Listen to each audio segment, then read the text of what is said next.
இடைவிடாது பெய்து வரும் கனமழை காரணமாக சிட்லப்பாக்கம் ஏரி உடைந்ததால் சென்னை திண்டிவனம் தேசிய நெடுஞ்சாலையில் போக்குவரத்து முற்றிலும் துண்டிக்கப்பட்டுள்ளது. இதுகுறித்து நேரடி தகவலை தருகிறார் எமது செய்தியாளர் கோபிநாத். சென்னை திண்டிவனம் சாலையில் போக்குவரத்து துண்டிக்கப்பட்டதால் ஏற்பட்ட பாதிப்புகள் குறித்து சொல்லுங்க.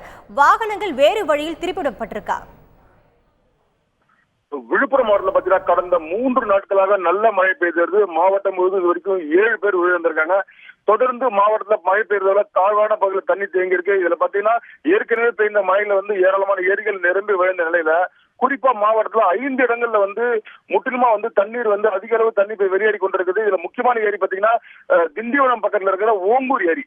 இதுதான் மாவட்ட எல்லை பகுதி. இந்த பகுதியில ஏரி உடையும் அபாயம் தற்போது ஏற்பட்டிருக்கு. இது ஒரு புறம் இருக்க, சென்னை மாநகர காவல் விழுப்புரம் மாவட்ட காவல்துறைக்கு ஒரு உடனடியாக ஒரு எச்சரிக்கை கொடுத்திருக்காங்க. மழை இதுல பாத்தீங்கன்னா சிட்லப்பாக்கம் ஏரி உடைந்து தண்ணி தேசிய நெடுஞ்சாலை வர்றதுனால உடனடியா திண்டிவனம் மாவட்ட நகர்பகுதி எல்லை பகுதி பார்த்தா திண்டிவனம் தான்.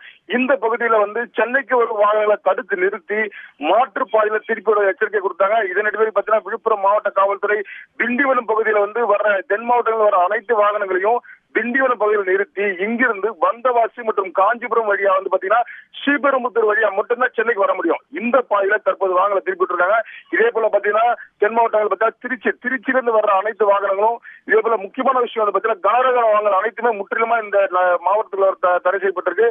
இந்த உளுந்தூர்பேட்டை பகுதியில் பாத்தீங்கன்னா வாகனங்கள் திருப்பிவிடப்பட்டு சேலம் வழியா வேலூர் வழியா சென்னைக்கு வரதுக்கான நடவடிக்கை காவல்துறை மேற்கொண்டிருக்காங்க. அதே போல கள்ளக்குறிச்சி, அதாவது சேலம் பகுதியில் வர இந்த பக்கத்துல வர எல்லா வண்டியுமே திருப்பி சேலம் வழியா எல்லா வண்டியுமே சென்னைக்கு அனுப்பிச்சிட்டு இருக்காங்க.